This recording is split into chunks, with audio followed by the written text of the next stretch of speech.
Oo, sige ko naman sila. Gumagalaw doon.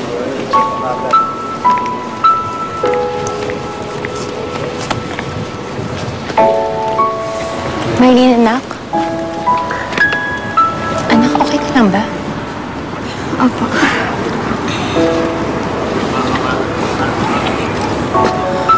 Musta naman ang mag-ina ko? Ay, nako, Ferdinand. Ito si Maylin. Nag-aalala na naman. Nako, anak. Diba sinabi ko na sa'yo, wala ka nang dapat na alalahanin pa. Pinasecure ko na yung area. Areglado ng lahat. Malamang yan, nalipasan ka na naman ng gutom, kaya kung ano-ano na naman ang iniisip mo or kung ano-ano na naman ang nakikita mo. Huwag ka na mag-alala, basta bukas. Dating araw para sa'yo. Pero tay, paano kung totoo talaga yung mga nakikita ko? Wala. Maniwala ka sa akin. Guni-guni mo lang lahat yan. Basta relax ka lang, mag-prepare ka, dahil bukas ang granding araw mo. Okay? Ferdinand, Lilian, let's eat. Ready na yung mga bata. Ready din po yung table. Wow! So, let's go! Let's go. Sige po, Okay? Hindi na ako kumain. kain na tayo. Ako makain ako. Let's go! Uy! Wow! Sarap nito ah.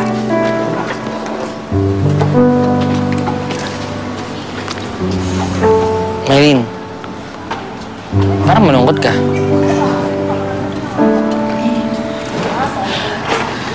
Alam mo, dapat kalimutan mo na lahat ng problema mo eh. Kasi at last, nabuo na yung pamilya mo. Nakita mo na yung parents mo. Nandyan sila lahat para sa'yo. Si Ma'am Lina, si Sir Ferdinand, yung pinsan mo, si Clarissa. Lahat ng mga kaibigan mo. Ako. Kaya please, sana ngayong birthday mo, maging masaya ka na.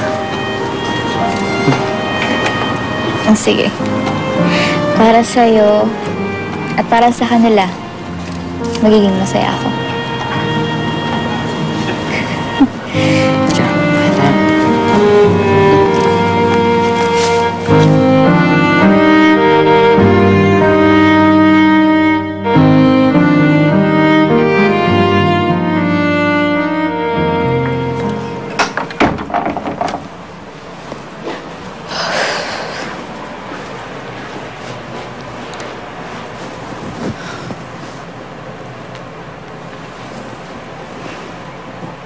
Dapat kalimutan mo na lahat ng problema mo eh. Kasi at last, nabuo na yung pamilya mo. Kita mo na yung parents mo. Nandyan sila lahat para sa'yo. Si Ma'am Lina, si Sir Ferdinand, yung pinsan mo, si Clarissa. Lahat ng mga kaibigan mo. Ako. Kaya please, sana ngayong birthday mo, maging masaya ka na.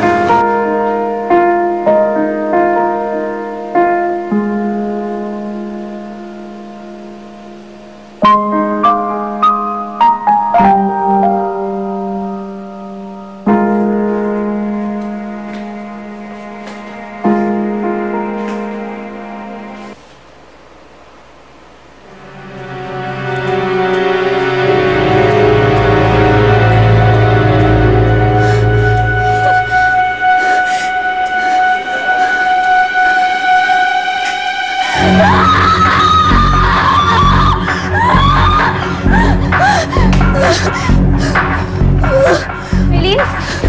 Bakit? Ano nangyari? Tay! Ha?